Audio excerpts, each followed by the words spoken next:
My name is Hazel Wilson, 34 years old, and I never imagined I would be sitting in a divorce court watching my husband of 7 years sign our papers with a smug smile on his face. He thinks he's about to take half of my so-called small fortune, oblivious to the bombshell coming his way. I've been quietly building a financial empire for years while he underestimated me at every step. You should see his face, smirking like he's already won.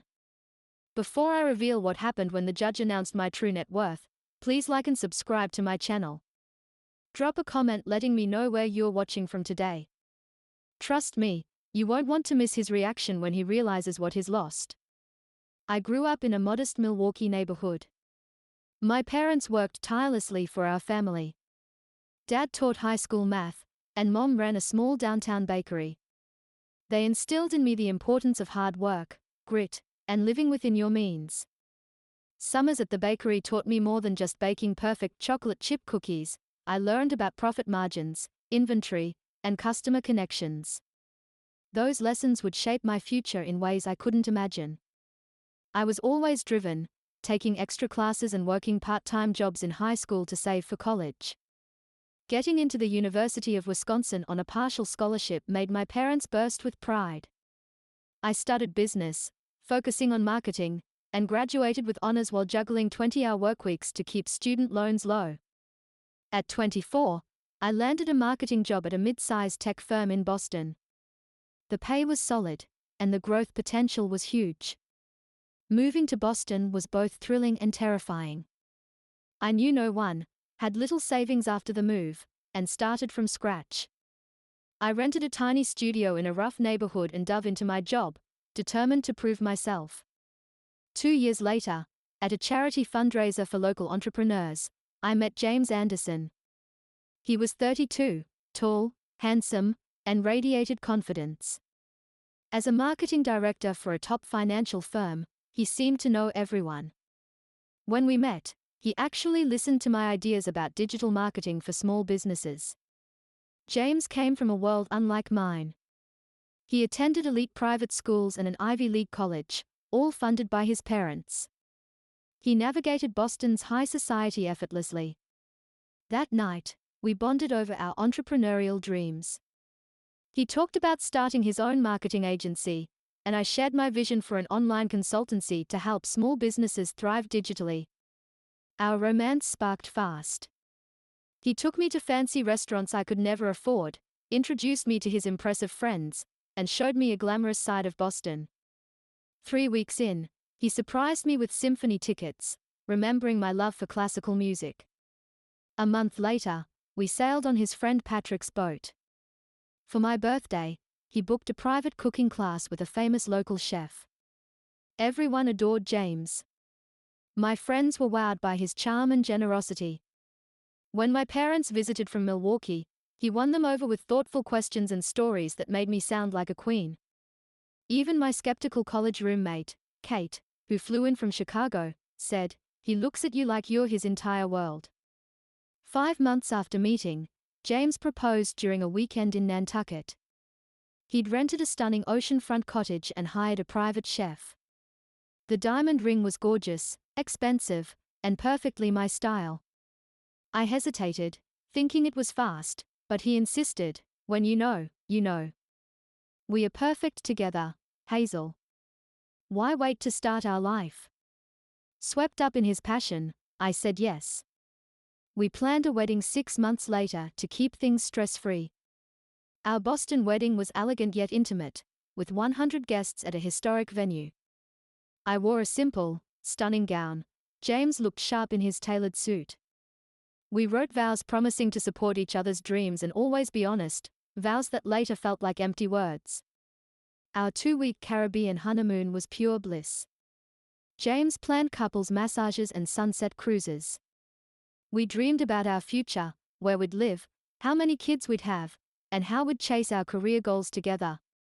Back home, we settled into a gorgeous townhouse in an upscale Boston neighborhood. James covered most of the down payment, a fact he'd later throw in my face.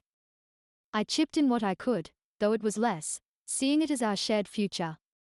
The house was closer to his office, adding 45 minutes to my commute, but I was thrilled to start our life in such a beautiful home. A few months after the wedding, I launched my online marketing consultancy. With years of skills and connections, plus James's income as a safety net, the timing felt right. He was excited at first, helping brainstorm names and reviewing my business plan. We chose Digital Elevate, a name he called professional and catchy. We set up separate bank accounts and a joint one for household expenses. We each contributed based on our income. James covered 70%, I covered 30%, since he earned more. It felt fair then. Looking back, I now spot the red flags I overlooked. James making choices without asking me, like picking our car or holiday spots, cutting me off at dinner parties to fix my words, offering business advice with hints that made him seem the pro, despite his corporate background versus my entrepreneurial path. I excused it all. Work stress got to him. His upbringing differed from mine. He meant well. He knew those social scenes better. I justified it because the rest felt ideal. Our home was stunning. We loved our trips, and he was mostly caring and affectionate. I thought we were creating something real, blind to the coming collapse. 6 months into Digital Elevate, I snagged my first big client, a rising tech firm needing a full digital marketing revamp. The deal topped 3 months' pay from my old job. I raced home excited to tell James, with his favorite meal ready and pricey champagne chilling. "That's great, honey," he replied without glancing up from his phone. "Impressive for your little side gig. Don't let it mess with home duties." That dismissal stung hard, and it wasn't the end. As my business boomed, his sly digs ramped up. Hiring my first staffer? He called it cute. Landing 3 clients in a month? He doubted I could manage. Suggesting office space since home wasn't cutting it? He warned against overreaching. My big win hit with next-gen tech, fresh off VC funding. CEO Natalie Reynolds picked me after spotting my work for a rival. It doubled our revenue and put us on Boston's marketing map. Telling James that night, he said, "Lucky you. Their usual agency must have been tied up." After that, I quit sharing wins. Dodging his belittling felt simpler. I poured everything into expanding Digital Elevate instead. Long days meant leaving pre-dawn and returning post-bedtime. He seldom asked details, fine with my busy replies. James built his own separate social world. He hit networking bashes and parties, home at dawn. If I tagged along, I stood solo as he schmoozed, barely mentioning me. Meet my wife, Hazel. She dabbles in online marketing. Each triumph made me smarter with money. I linked with advisor Melissa Andrews, via Natalie, for wise investments in stocks and real estate, focusing on up-and-coming Boston spots. I bought 2 apartment buildings in gentrifying areas cheap, pre-renovation. In 2 years, they nearly doubled in worth. My riches grew in secret, hidden from all, including James. I stuck with my pre-marriage sedan. Clothes stayed nice but plain. Profits went back into business or quiet investments. My one splurge, a small downtown office, pitched to James as key for client cred. James spent freely, though.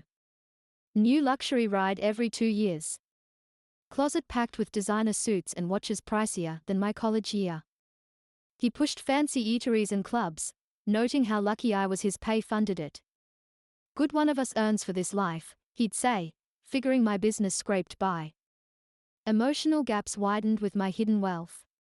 Talks turned routine, bills, chores, events. Dinners? Quiet, him on email, me pondering projects. No more shared visions. Future chats centered on his wants, needs, 5-year plans. Business kept growing. Bigger office, 6 full-timers, contractor network. Digital Elevate gained fame for results-driven campaigns, pulling big agency clients. James resented my independence. Snarky about my work fixation, ignoring his 60-hour weeks. He grilled me on solo conferences or dinners. Griped about housework slipping, without lifting a finger. Can't juggle business and home? Rethink priorities, he snapped in one fight.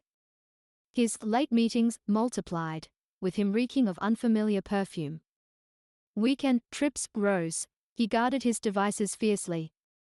I dreaded questions, fearing blame on my business. I sensed trouble but dove deeper into work to dodge it. Business turned sanctuary, respected, valued there. Expanded services, social media, content. Hired star creative director Thomas Baker, our work hit awards. Work versus home? Worlds apart. Office, bold leader impacting teams, clients. Home, doubting every phrase to skip his barbs and chill. Money fights escalated. James demanded posh trips, Renos, expecting my share, while thinking I broke even. I pitched cheaper options, not from lack, but to hide success. Can't match? Admit it, he'd humiliate me before pros. For calm, I caved, paying from one personal account, of many. Let him think I strained to keep up, cementing his view of my dependence. The strain crushed me. Stress shed pounds, sparked sleeplessness. Phone rings made me flinch, fearing his critiques. Still, I guarded my real finances. Instinct said protect it. How spot on that was. One November Tuesday evening, I found the receipt. Not prying, James later claimed so, but collecting dry clean tickets from his jackets. Bartlett jeweler slip, $4,300 diamond earrings, 3 days old. Birthday long past, anniversary months off. I figured maybe a surprise. But James skipped random gifts, always pragmatic. Gut sinking, I dug into finances. Scanned credit statements, Boston hotel charges on late work nights. Restaurant tabs for unseen spots, duo-sized. Repeat buys at lingerie boutique I never used. Proof sealed when he left phone unlocked showering. Never snooped before, privacy mutual. But clues piled, truth needed. Texts, graphic, many, with 3+ women past year. Hotel plans, nagging wife gripes, future vows, once he sorted his situation. I sat at our kitchen island, gripping James's phone, reading message after message for nearly an hour. I felt strangely calm, like I was tackling a tough work puzzle, not uncovering my marriage's betrayal. I snapped screenshots, emailed them to myself, and placed the phone back precisely where he left it. That night, after dinner, I faced him in our living room.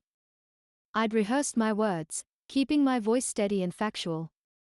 I know about the affairs, James.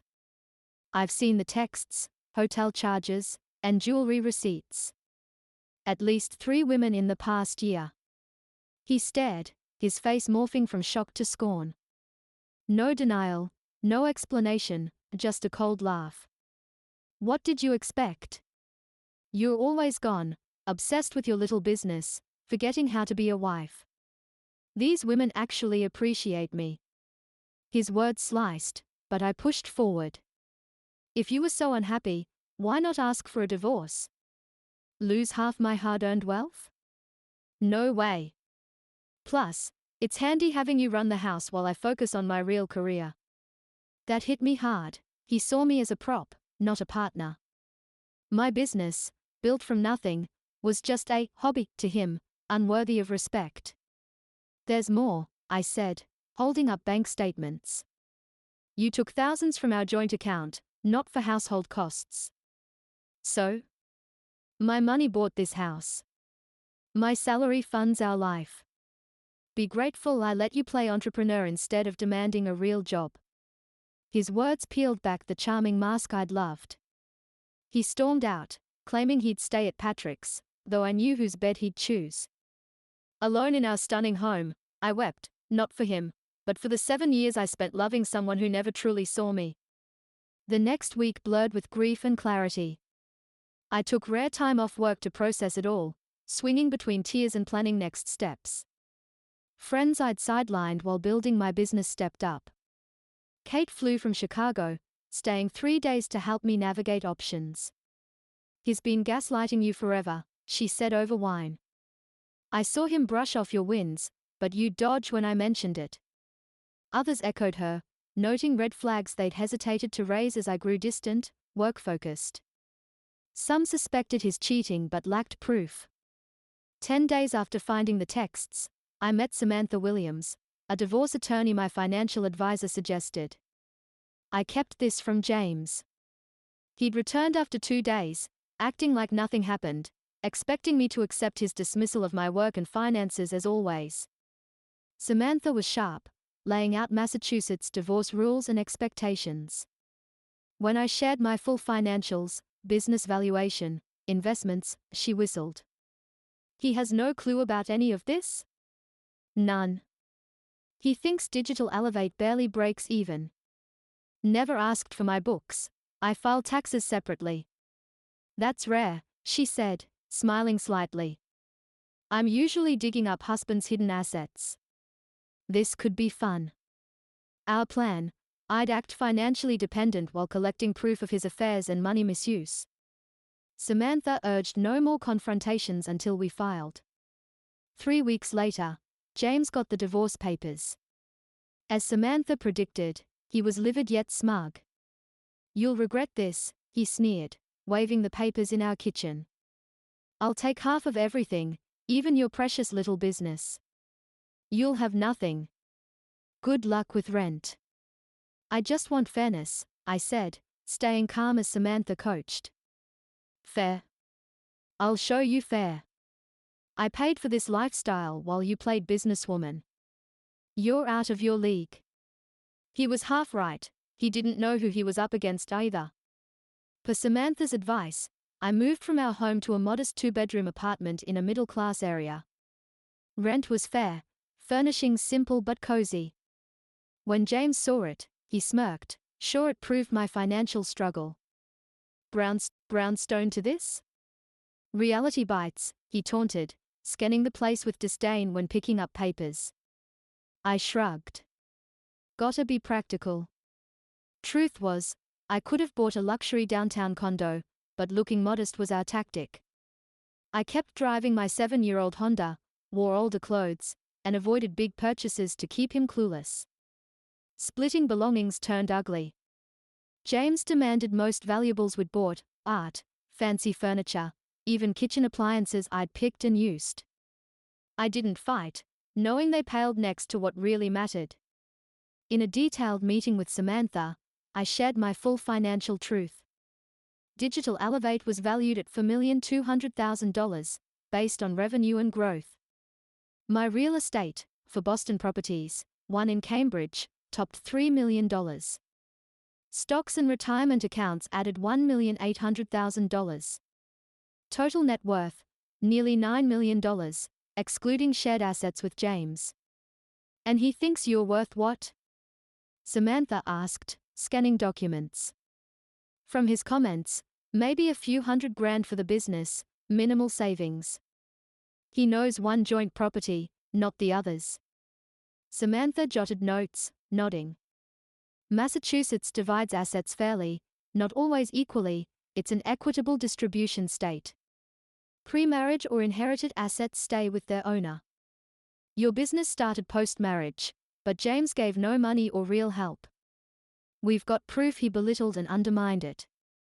We prepped for our first mediation, collecting evidence of James's affairs, misused joint account funds, and his zero role in my business's success. James hired Timothy Maxwell, a tough lawyer known for slashing settlements for high-earning men's wives. The mediation kicked off with tension.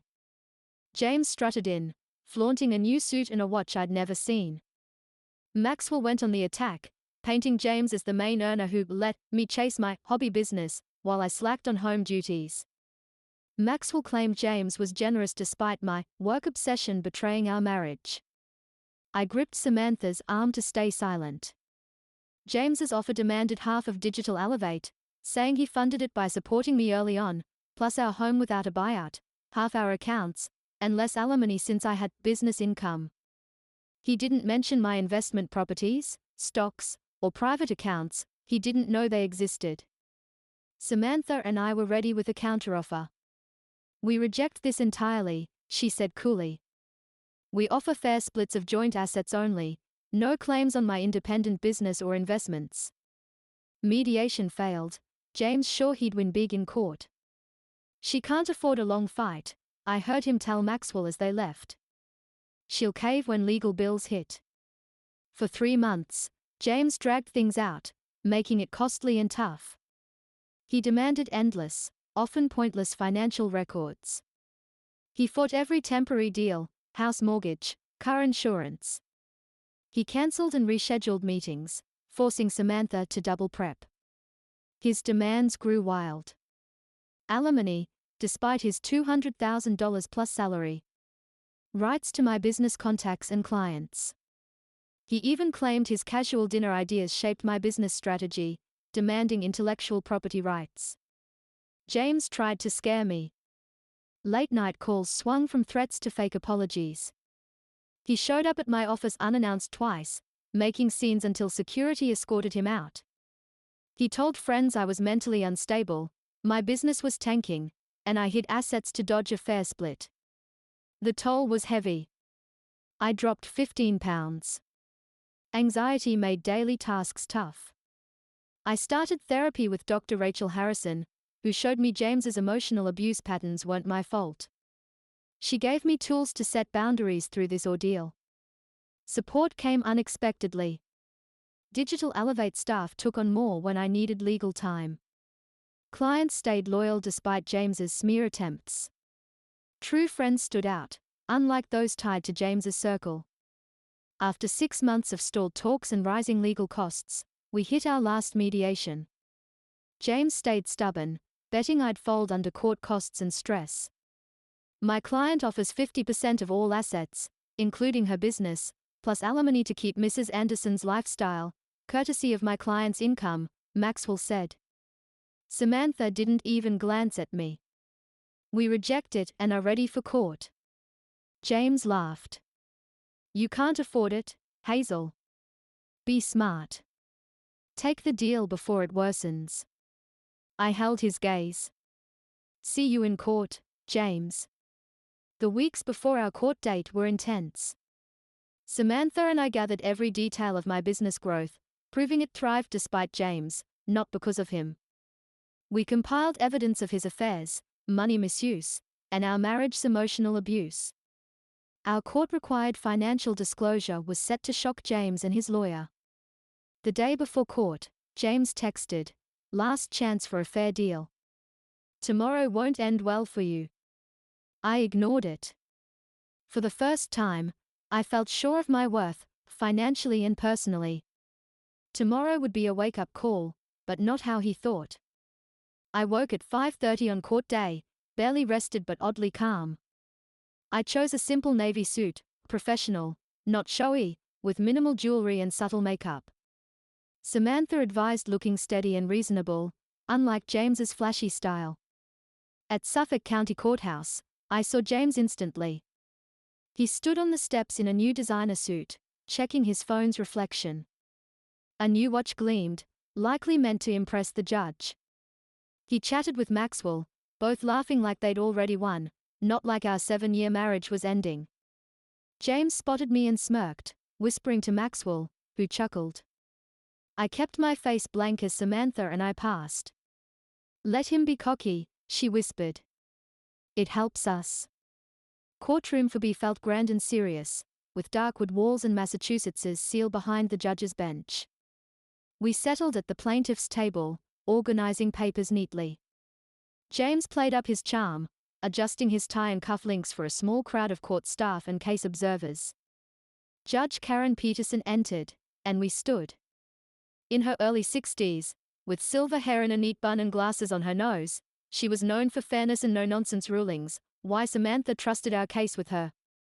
The clerk called out, Anderson versus Anderson, dissolution of marriage and division of assets.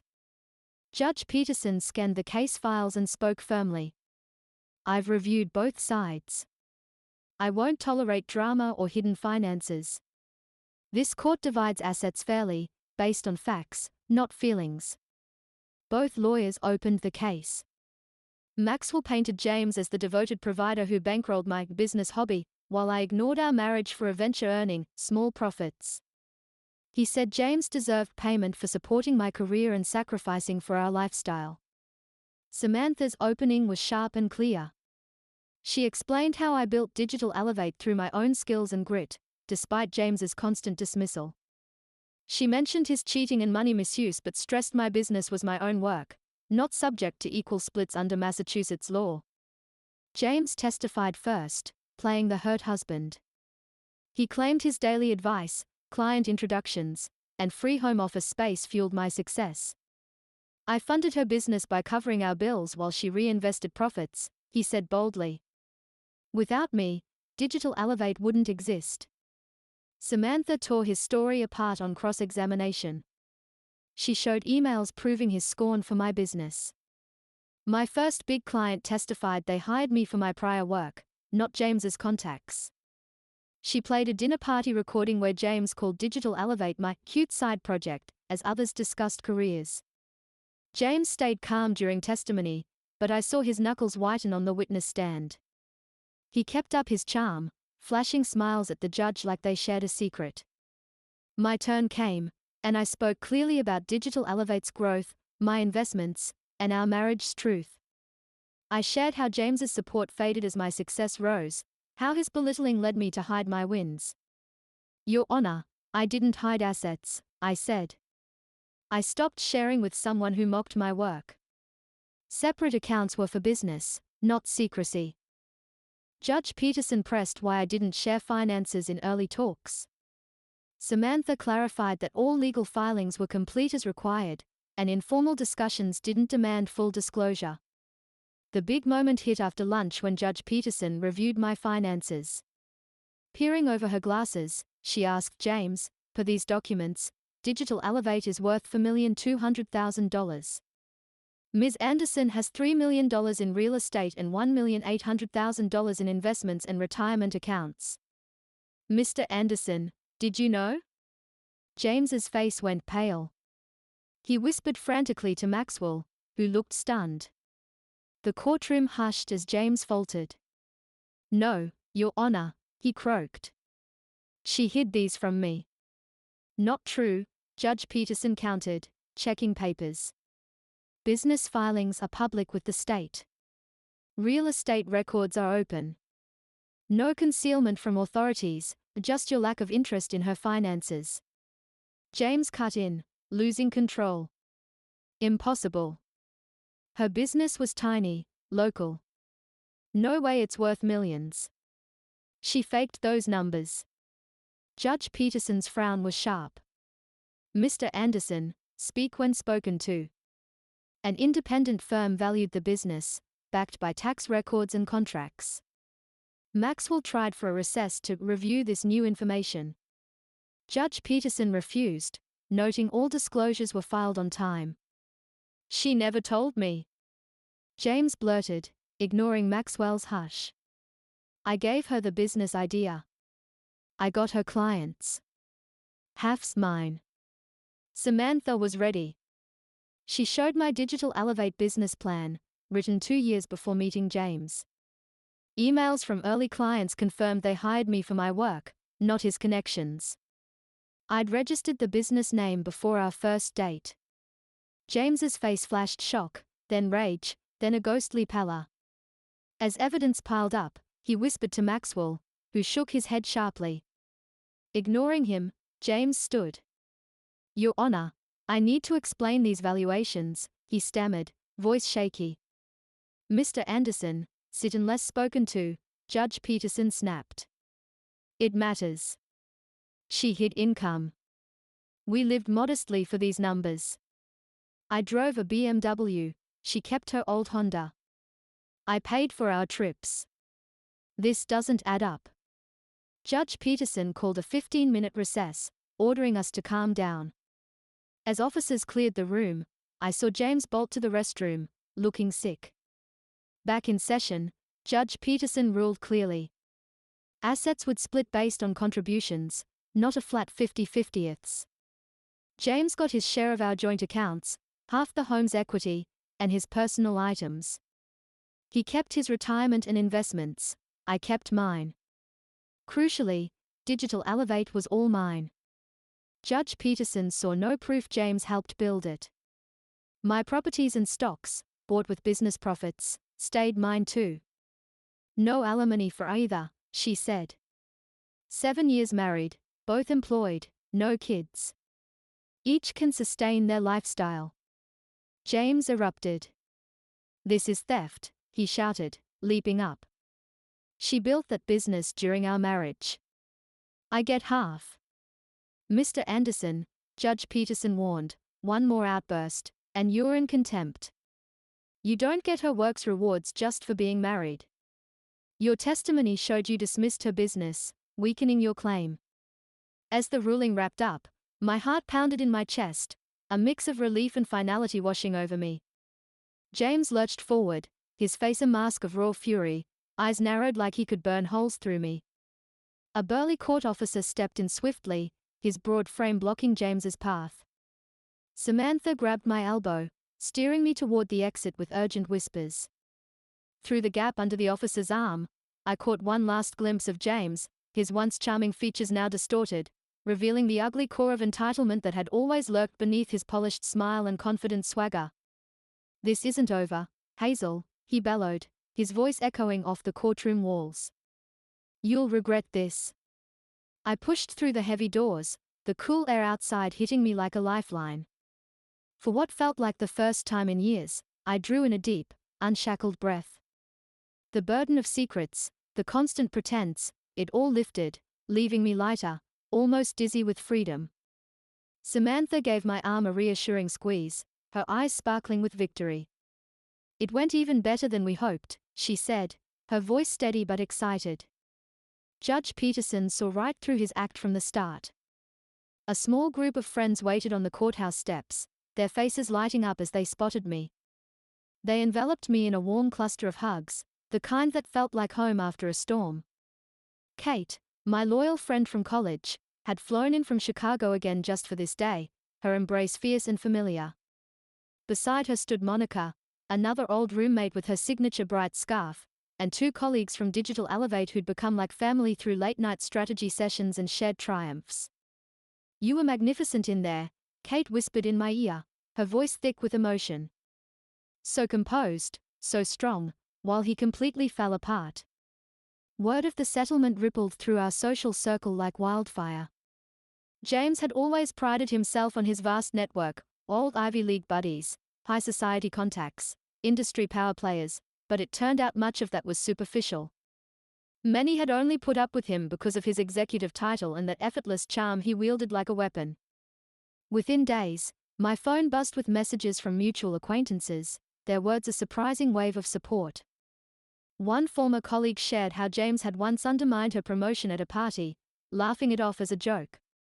Another recounted his habit of interrupting women in meetings, always with that smug grin. It was validating, in a bittersweet way, to know I wasn't alone in seeing his true colors. In the days after the hearing, James's messages came in a chaotic storm, swinging from one extreme to another. At first, it was pure rage, angry texts blasting me for deceit, vowing he'd appeal and drag me through the courts until I broke. I stared at my screen, heart racing, but didn't reply. Then, when silence met his fury, the tone shifted to fake remorse. Emails poured in, claiming he'd always loved me deeply, that work stress had turned him into someone he wasn't. We can fix this, Hazel, one read, dripping with insincerity. Finally, the desperation set in, voicemails pleading for a conversation, insisting he'd always believed in my potential, as if rewriting our history could erase the years of dismissal. I followed Samantha's strict advice, no contact except through attorneys. Deleting each one felt like closing another door on our toxic past. His threats of appeal fizzled out quickly. Maxwell, his sharp-tongued lawyer, must have laid out the cold facts. Judge Peterson's ruling was airtight, backed by irrefutable evidence. There was no path forward without wasting more money and time. 2 weeks later, I got a call from a former colleague who'd heard through the grapevine. James had been placed on administrative leave from his firm.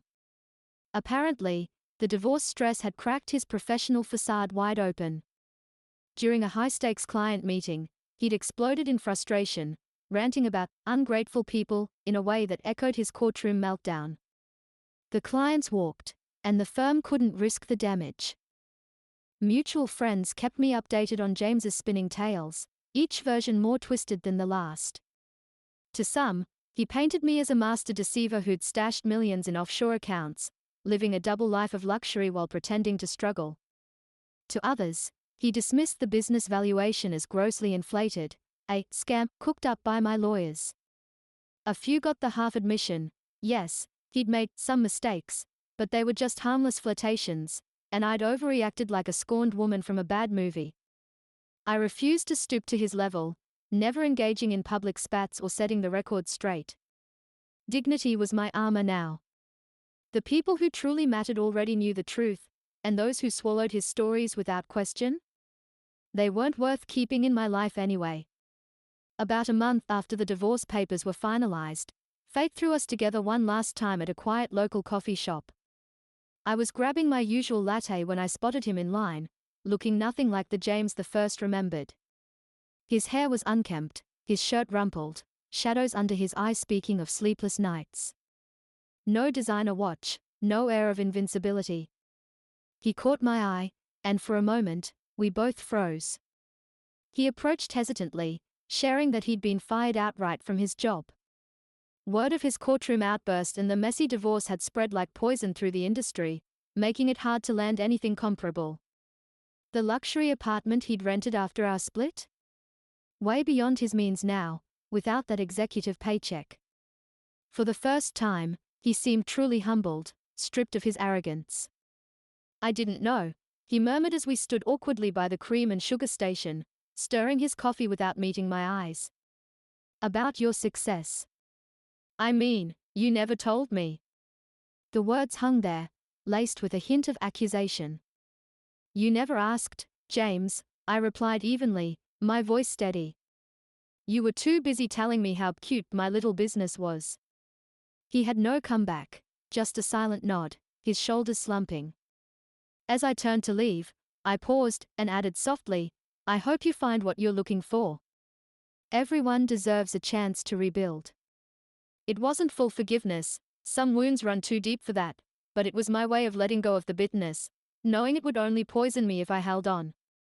Walking away from that coffee shop, the autumn breeze crisp against my skin, I felt the final threads of our connection snap like brittle twigs. No lingering doubts, no what ifs. The year that followed became my canvas for healing and rediscovery, a time to rebuild from the ground up. Without the weight of secrets or the need to pretend, everyday moments felt brighter. I breathed easier, no longer holding my breath for the next criticism. Sleep came deeper, dreams untainted by anxiety. And slowly, I reconnected with the parts of myself that had been buried under the strain of our marriage, the ambitious girl from Milwaukee who'd once dreamed big without apology. Therapy was the cornerstone of my healing journey, a safe space to unpack the chaos. Dr. Harrison, with her gentle but probing questions, helped me dissect the emotional manipulation I'd endured for years. We explored how James's subtle controls had chipped away at my confidence, turning love into a battlefield. Together, we built healthier patterns for future relationships, or learning to spot gaslighting, set non-negotiable boundaries, and trust my instincts again. Sessions delved into my guilt over hiding my success, the simmering anger at his betrayals, and the deep-seated fear of opening up to someone new. Your success threatened his sense of superiority, she explained one afternoon, sunlight filtering through her office window. Some people need to feel above others to feel secure themselves. Your growing independence challenged the dynamic he craved, one where he was always the star. To broaden my support, I joined a group for divorced professionals, meeting weekly in a cozy community center downtown. The stories shared around that circle were like mirrors to my own, women and men who'd poured their hearts into marriages only to be undermined by insecure partners. One woman described how her ex had mocked her art career until she quit. Another spoke of a husband who felt emasculated by her promotions. Finding comfort in those shared experiences was profound. It normalized what I'd gone through, giving me perspective on the red flags I'd missed. Through their journeys, I gained valuable insights: how to communicate needs early, recognize jealousy disguised as concern, and prioritize mutual respect in any future connection. The group became a lifeline, turning strangers into allies who celebrated each other's small victories. Journaling emerged as another powerful tool in my toolkit, a simple ritual that grounded me amid the whirlwind. Each evening, I'd curl up on my couch with a notebook and pen, pouring out the day's events, my swirling emotions, my budding hopes, and lingering fears. At first, the pages filled with raw anger, venting about James's betrayals, the lost years, the pain of discovery. Confusion followed, questions like, how did I not see it sooner, dominating entries. But over time, as weeks turned to months, I watched my words evolve.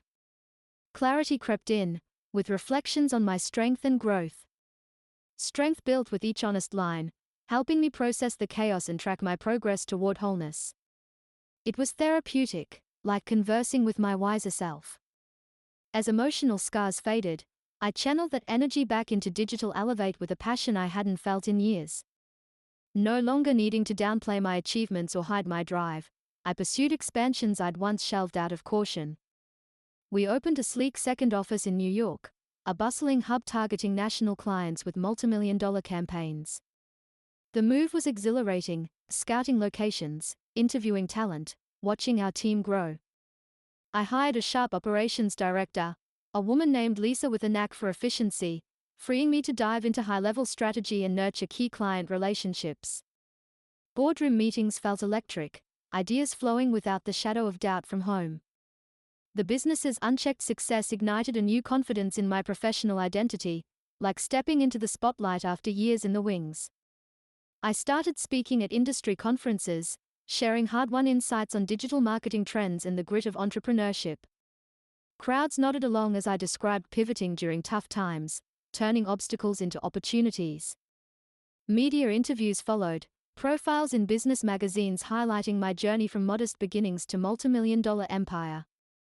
At one conference in Chicago, amid the hum of networking, a university professor approached me backstage. "Your story would inspire my students," she said. Guest lecturing her marketing classes became a highlight, watching young entrepreneurs' eyes light up as I shared real-world tips. Teaching them fueled an unexpected joy, a way to pay forward the lessons I'd learned the hard way. That authenticity spilled over into my personal life, transforming the everyday into something vibrant. I bid farewell to my modest post-separation apartment, upgrading to a beautiful brownstone in a leafy Boston neighborhood I'd always admired, from its historic charm to the quiet streets perfect for morning walks. Decorating was pure delight, choosing warm earth tones, filling shelves with books on business and art, creating a space that screamed me without compromise. No more neutral palettes to suit someone else's taste. I revived hobbies abandoned during the marriage, joining a local photography club where we'd capture sunrises over the harbor, experimenting with lenses and light. Weekend hiking trips in the New Hampshire mountains became my reset, trekking trails with crisp air filling my lungs, the physical challenge mirroring my inner growth. Perhaps the most meaningful chapter of my rebirth was launching Financial Foundations, a mentorship program tailored for women entrepreneurs navigating the male-dominated business world. It went beyond basics, offering hands-on guidance on finance, investment strategies, and crafting independent wealth. We emphasized autonomy, teaching how to protect assets regardless of marital status, drawing from my own hard lessons. Workshops covered everything from budgeting startups to negotiating venture capital, with a focus on emotional resilience alongside the numbers. Through the program, I met dozens of brilliant, ambitious women bursting with innovative ideas and the fire to bring them to life. Their stories echoed mine: partners who scoffed at their visions, family members who urged safer paths, societal pressures to prioritize home over hustle. Helping them tackle practical challenges, like securing loans or diversifying portfolios, while addressing emotional barriers, such as imposter syndrome or fear of failure, became deeply fulfilling. It wasn't just mentoring, it was building a community where ambition was celebrated, not curtailed. Take Angela Martinez, one of my first mentees. She arrived with a spark of an idea for a tech startup but carried the weight of a marriage where her husband had constantly dismissed her concepts as unrealistic. Through our sessions, we mapped out her business plan, connected her with investors, and worked on rebuilding her confidence. Months later, after leaving that toxic relationship, she launched her app to rave reviews. "You showed me that success is the best response to doubt," she told me tearfully after securing her first round of funding, a six-figure infusion that propelled her forward. Then there was Shannon Lewis, a quiet but determined participant who'd been trapped in a controlling relationship for years. She joined seeking investment strategies, sharing how her partner monitored every penny, making independence seem impossible. We dove into practical tools, building emergency funds, smart stock picks, real estate basics, all while unpacking the emotional hold money can have in abusive dynamics. Step by step, she grew her savings into a safety net. "I stayed because I thought I couldn't afford to leave," she explained one evening over coffee. "Learning to build my own wealth was the most empowering decision I ever made." Watching her walk away from that relationship, head high and finances secure, reaffirmed why I'd started the program. As the months unfolded, my social world transformed too. Gone were the superficial ties from James's circle. In their place, I cultivated friendships based on genuine connection, not obligation or status. My inner circle shrank, but it deepened infinitely, becoming a network of unwavering support. Kate remained my closest confidant, her visits from Chicago like bursts of sunshine, long talks over wine, laughter that healed old wounds, encouragement when doubts crept in. Thomas, my creative director at Digital Elevate, evolved into a trusted friend beyond the office. His world of artists and entrepreneurs welcomed me with open arms, no judgments, no expectations, just creative souls sharing ideas over gallery openings or impromptu dinners. Dating crept back into my life gradually, like testing warm waters after a cold plunge. I was in no rush. My independence felt too precious, my rediscovered sense of self too exhilarating to share prematurely. Solitude became a gift, a night's reading by the fire, solo trips to art exhibits, time to reflect without compromise. When I finally dipped a toe in, it was with intention, clearer boundaries than ever, a sharpened eye for red flags like subtle put-downs or discomfort with my achievements. I dated a few kind souls, a writer who celebrated my drive, a fellow entrepreneur who matched my energy, but nothing serious yet. The key was, I no longer felt compelled to diminish myself, to play small so someone else could feel big. My success was non-negotiable, a core part of who I was. A year and a half after the divorce, our paths crossed again at an industry event in Boston, the kind of glitzy gathering James once dominated. He'd landed a new position at a smaller firm, a step down with what I assumed was a slimmer salary. He arrived with a date, a young woman in her 20s who fidgeted uncomfortably as he monopolized their conversation with a group of execs, his voice booming over theirs. From across the room, sipping champagne, I observed without a stir of emotion, no lingering anger, no flicker of old attraction. Just a quiet, profound gratitude that I'd broken free from that cycle.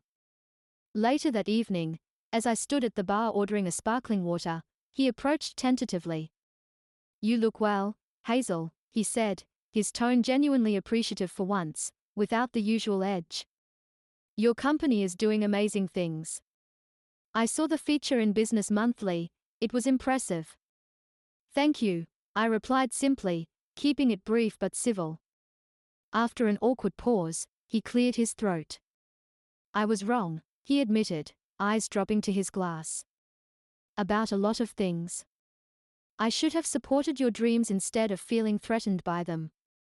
I nodded, absorbing his words without the urge to absolve or argue. It was his truth to own, not mine to fix. "I hope you're finding happiness, James," I said sincerely. "Working on it," he replied with a small, rueful smile. "Some lessons take longer to learn than others." We parted ways amicably, no drama, no fireworks, just closure. As I walked back to my table, mingling with new contacts, I realized how utterly I'd moved beyond our shared past, like turning the page on a chapter long finished. The woman I'd been, the one who hid her success to maintain peace, who dimmed her light to dodge conflict, who accepted belittling as the cost of love. She was a ghost now, faded into memory. In her stead stood someone forged stronger, wiser, and unapologetically authentic. The true wealth from my divorce wasn't the financial security, though that foundation was invaluable. It was the profound self-knowledge, the unshakable confidence, and the liberating freedom to live without pretense or apology. Through it all, I learned invaluable truths. My worth was never defined by someone else's narrow assessment. Genuine success weaves achievement with raw authenticity, creating a life that's fulfilling on every level. And the right people, the ones worth keeping, will champion your strengths, not cower from them or try to clip your wings. Today, as I gaze toward the horizon of what's next, I'm filled with gratitude for both the pain that tested me and the joy that rewarded my resilience. Every twist, every heartbreak, every triumph shaped me into the person I am now, someone I'm truly proud to be, ready for whatever comes. Have you ever felt compelled to hide your success or downplay your achievements just to keep someone else comfortable? I'd love to hear your stories in the comments below. If this resonated with you, hit that like button and subscribe for more tales of empowerment and growth. And if you know a friend who could use this message right now, share the video. It might just spark their own journey. Remember, your worth isn't shaped by anyone else's perception. Thank you for tuning in and listening to my story. I wish you all the courage to embrace and live your own truth, whatever beautiful form it takes.